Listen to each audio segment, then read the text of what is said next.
Anwar Hussain is a psychologist who has spent years working with people suffering from every kind of mental disorder.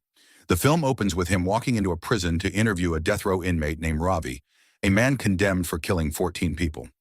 Anwar asks him to tell his story from the beginning. Ravi grew up with a strict father after his mother died young. The family ran out of money, so he dropped out of school and took a job at a chicken slaughterhouse. That job was the start of something much darker. At first, he enjoyed the act of slaughtering. Then the feeling faded, and he started craving something more extreme, which eventually pushed him toward killing people.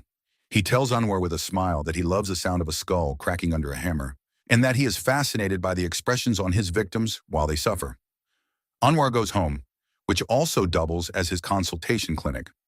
On one wall, he keeps photographs of patients with unusual conditions, and Ravi's photo joins the collection.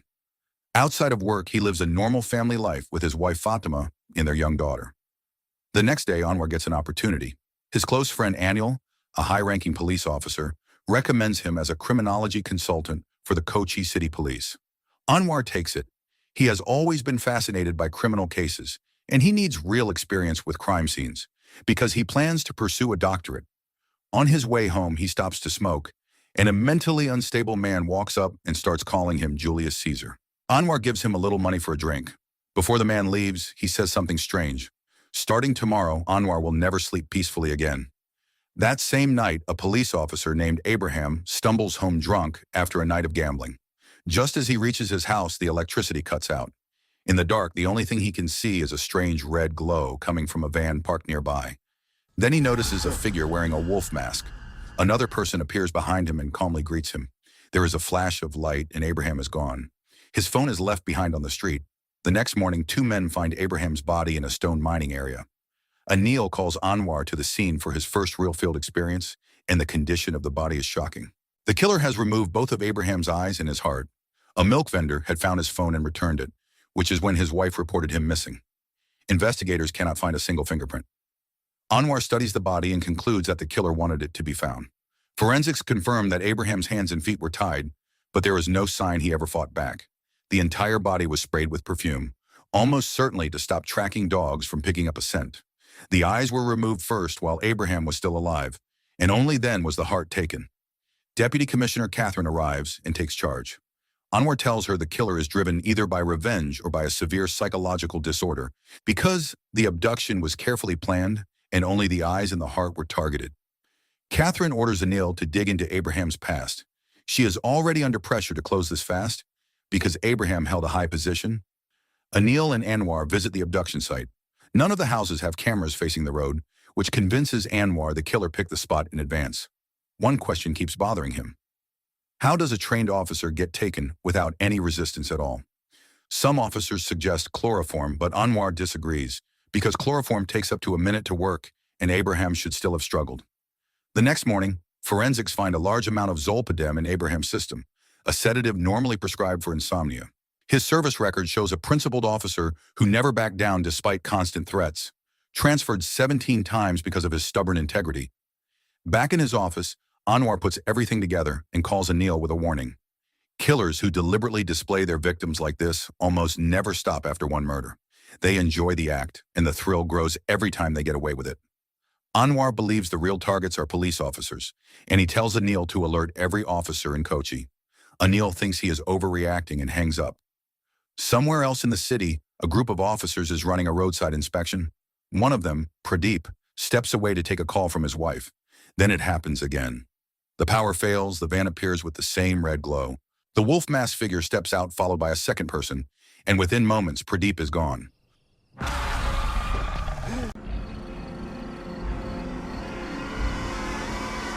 All his colleagues find is his phone. Anil, Catherine, and the team rush over, but Pradeep has already been missing for an hour. Catherine sends every unit into the quieter parts of the city, expecting the killer to dump the body the way he did before. During the search, Anil finally admits to Catherine that Anwar warned him this would happen, and that he ignored it. Anwar, meanwhile, is teaching at a high school. Before he finishes his lecture, he recommends a book on abnormal psychology written by an Indian psychologist named Benjamin. Remember that name, because it matters later. At that exact moment, behind the police station, Catherine's driver notices a statue of Lady Justice sitting in a pile of wood. He walks closer and finds Pradeep's body placed right there. The condition is identical. Both eyes and the heart removed, the body sprayed with perfume, and not a single fingerprint. Catherine now accepts what Anwar told her. This is a serial killer, and he is targeting police officers. A camera covers the back of the station, so the team pulls the footage. Nothing shows the body being placed there. Then Anwar spots something. The footage shows a pickup truck carrying a statue of Ravana, and that statue was part of a temple festival 3 days earlier. The recording is 3 days old. The killer hacked the camera system and swapped in older footage. Anwar also notices something about the Lady Justice statue itself. It has no blindfold and the face is clearly Indian rather than Greek. The killer is sending a message. He is accusing the police of being corrupt, of enforcing the law unfairly, and of protecting only the people who can pay. The team checks back and confirms the same statue was standing near Abraham's body, and that footage had been hacked too. Anwar brings in a hacker he knows named Andrew, a former patient notorious for hacking ATM cameras to steal customers' PIN numbers. Andrew explains that the killer must be extremely skilled in information technology. To pull this off, he would need the exact camera models, the usernames, the passwords, and the ability to alter recordings. He even suspects the killer has been hacking officers' phones to track their movements. Catherine forces him onto the special team to secure the police network. Anil releases the statue image to the media. Then he and Anwar go around every craft shop in the city. Every owner tells them the same thing.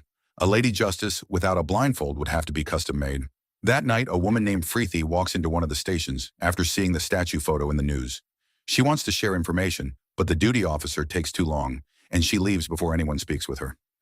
At home, Anwar admits to Fatima that for the first time in his career, he feels powerless. Fatima suggests the statue might carry a hidden meaning, the way people believe Da Vinci hid secret messages in the Last Supper. Anwar brushes it off, since the police already scanned it with X-rays and found nothing. The next day, Catherine orders that all communication now happens face-to-face so the killer cannot hack their systems and that every officer patrols in armed pairs. That night, a car starts following Catherine. Paulson, an officer riding a motorcycle nearby, is told to stay alert. The car turns out to be nothing, just a few men flirting with her, and the moment she draws her gun, they speed off.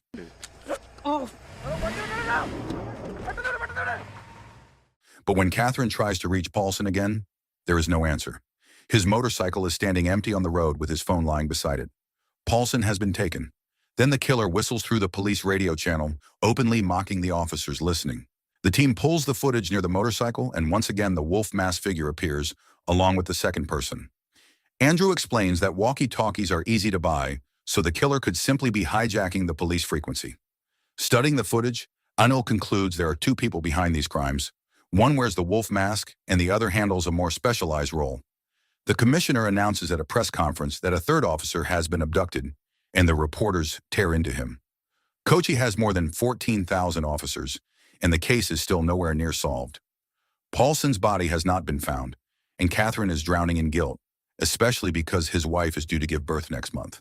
Then the killer does something that changes everything. A masked delivery man arrives at Anwar's house with a refrigerator ordered online. Fatima assumes it is a surprise from her husband. They open it, and Paulson's body is inside. Once again, everything was planned perfectly. The cameras in Anwar's neighborhood were broken 2 days earlier, and the delivery vehicle cannot be traced. At the lab, investigators finally catch a break. There is a single fingerprint on the wooden beam used to hang Paulson's body, and it belongs to a man named Samir, one of the biggest drug dealers ever imprisoned in the region, who was also once involved in kidnapping a young girl. And here is the connection. Paulson was the officer who arrested Samir during that kidnapping. And prison records show Samir swore to kill Paulson and every other officer involved. Samir was released 3 months ago. The police sweep his old neighborhood, but nobody has seen him in months and his number is dead. Andrew digs into Samir's digital footprint and finds photos of him with a woman named Vicky.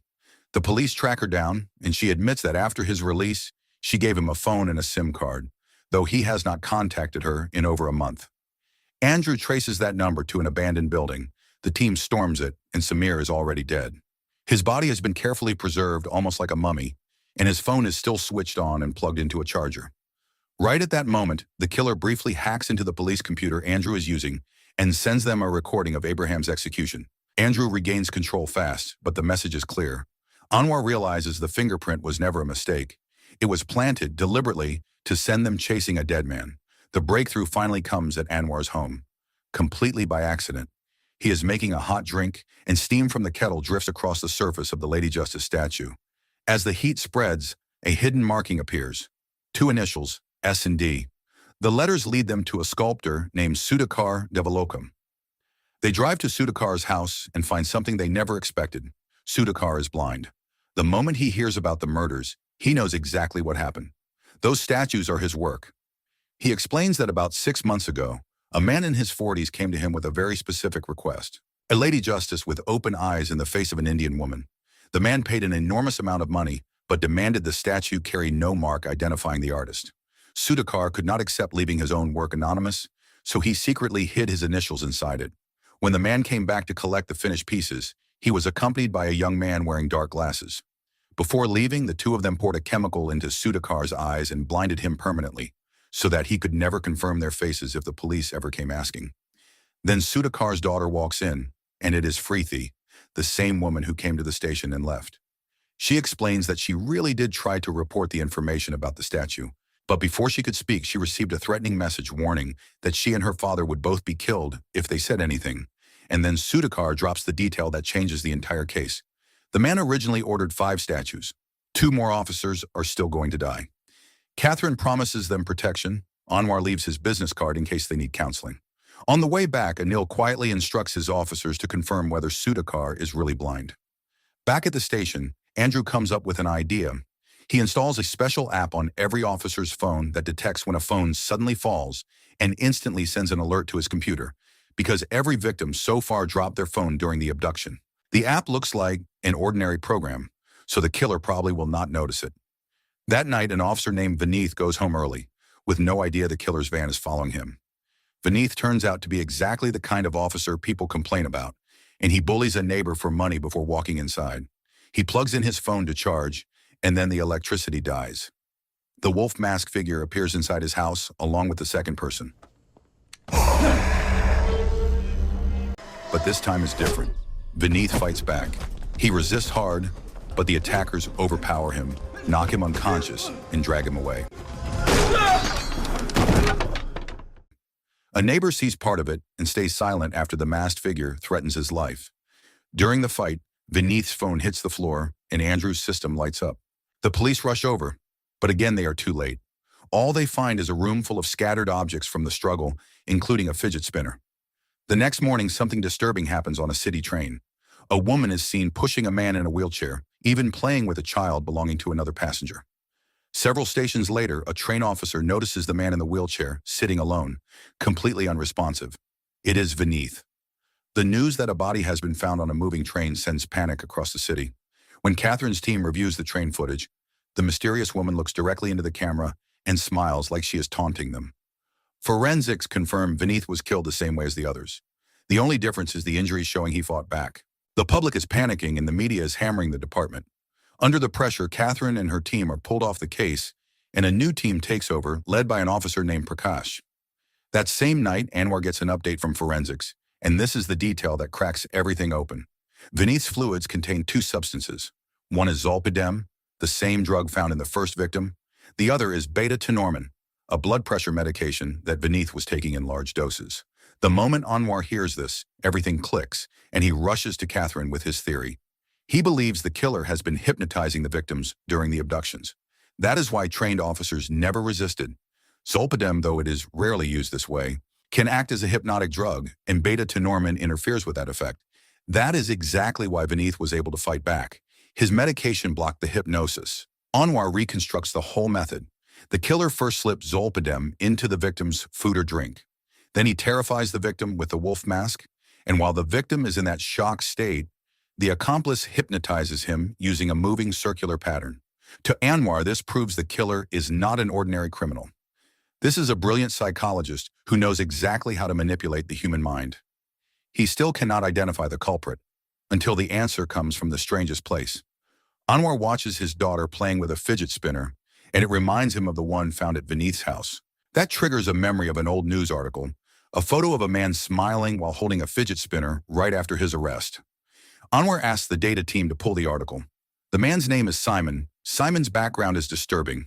He was a quiet, isolated introvert since childhood who studied computer engineering in England and spent most of his life in front of a screen.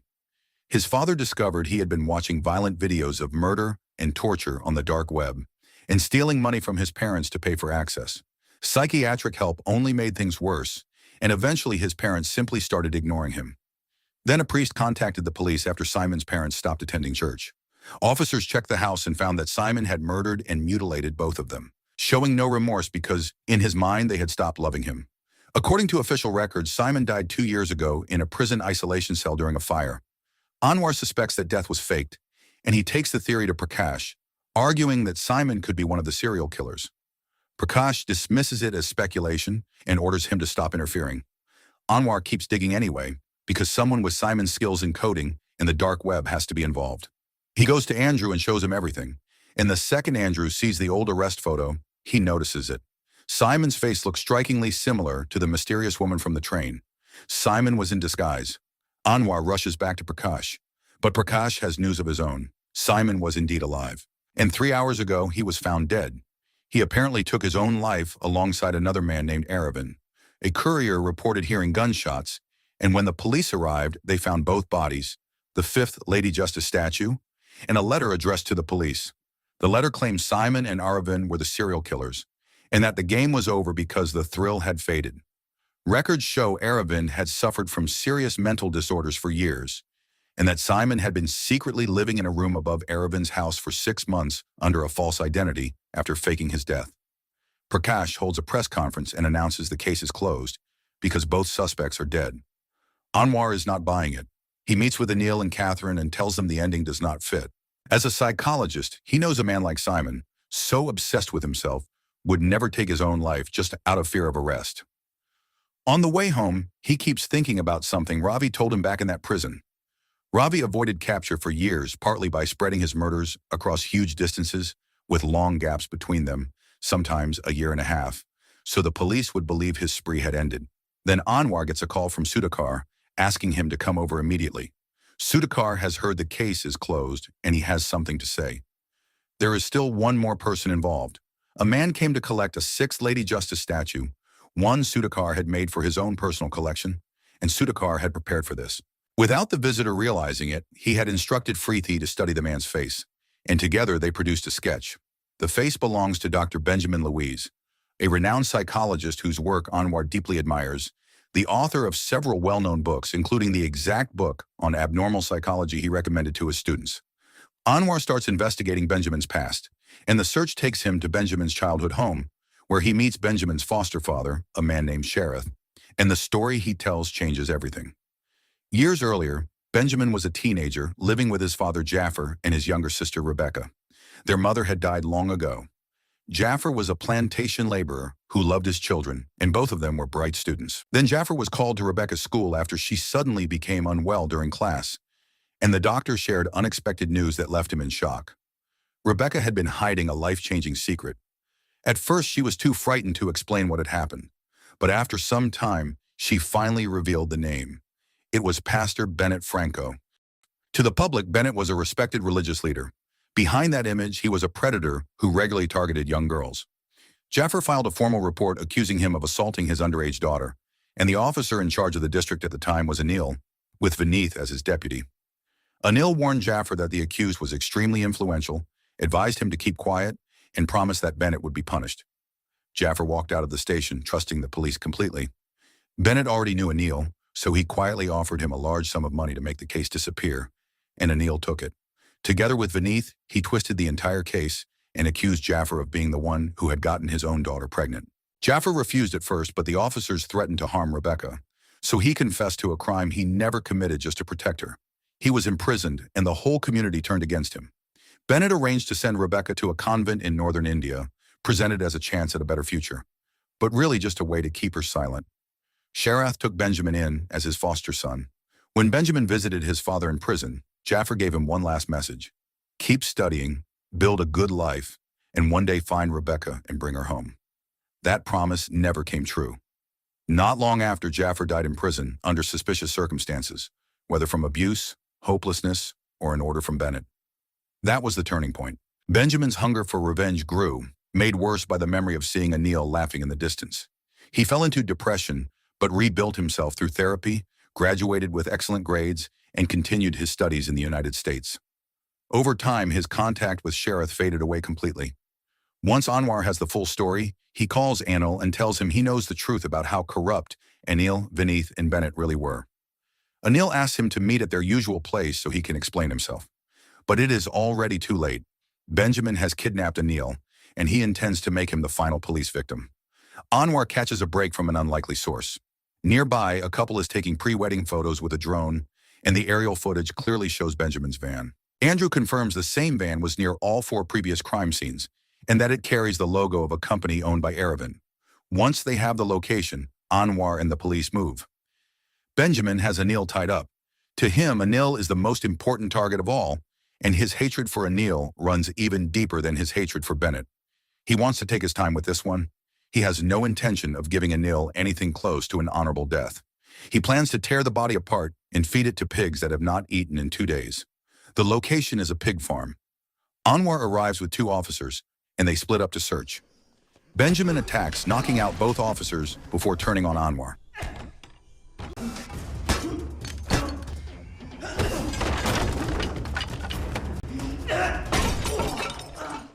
They fight, and Benjamin, who is physically much stronger, gets his hands around Anwar's throat.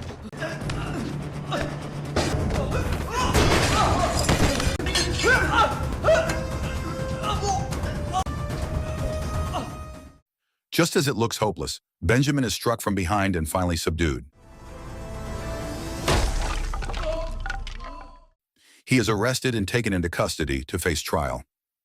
Later, while Anwar is recovering, Anil comes to see him and tries to justify himself, claiming he was only following orders from the powerful Pastor Bennett. Anwar does not accept it. In his eyes, Anil chose corruption, and that choice destroyed Benjamin's entire family and created the monster behind these murders. Before leaving, Anil gives him a warning. Anwar can decide whether he wants to cling to right and wrong or keep his career as a permanent consultant, and he must never reveal the true motive behind Benjamin's revenge. Anwar says nothing. Catherine files a report laying out how it all connects. Benjamin likely had ties to Samir, who could obtain cheap narcotics through Benjamin's contacts in America. Through Samir, Benjamin met Simon, and he helped Simon escape prison during a staged fire, faking his death by replacing his body with another corpse. Benjamin then crossed paths with Aravind, who provided a hiding place for Simon. But as the police closed in, Benjamin eliminated his own partners to cover his tracks. He killed Samir first, then staged the deaths of Simon and Aravind as a suicide. Benjamin refuses to cooperate during interrogation. Once Anwar has recovered, he visits him and explains just how clever the plan really was. Of the 5 murdered officers, only 2 were his actual targets. The other 3 were random victims, chosen only to confuse the investigation and bury his real motive. Anwar also reveals that Pastor Bennett had already been killed by Benjamin earlier, and it was Bennett's body that replaced Simon's corpse in the prison cell. Benjamin is impressed. He praises Anwar for cracking the case, starting from something as small as a fidget spinner that Simon accidentally dropped. Anwar then asks him for one final favor. He wants Benjamin to reveal the full truth about his past during the trial, so that Anil can be held accountable too. Benjamin refuses. He is not the kind of psychopath who craves fame or attention, and he intends to keep his reasons private, because those memories belong to him alone. Before Anwar leaves, he realizes something. There is still one final Lady Justice left to deliver judgment. Benjamin silently confirms it. On the day Benjamin is supposed to appear in court, the media and the public gather outside, but he is never taken to trial. Several officers secretly transport him to an abandoned building and execute him on the spot.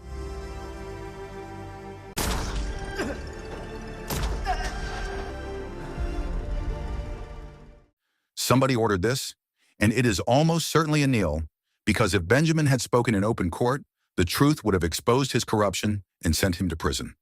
At that exact moment, a woman quietly walks into Anil's apartment. A short while later, Anwar arrives, and he finds Anil lying on the floor, dead in a pool of blood. And Anwar understands instantly. The woman is Rebecca, Benjamin's younger sister. She is the final Lady Justice. Looking at Anil's body, part of Anwar feels a quiet sense of relief, as though this is exactly the ending Anil earned.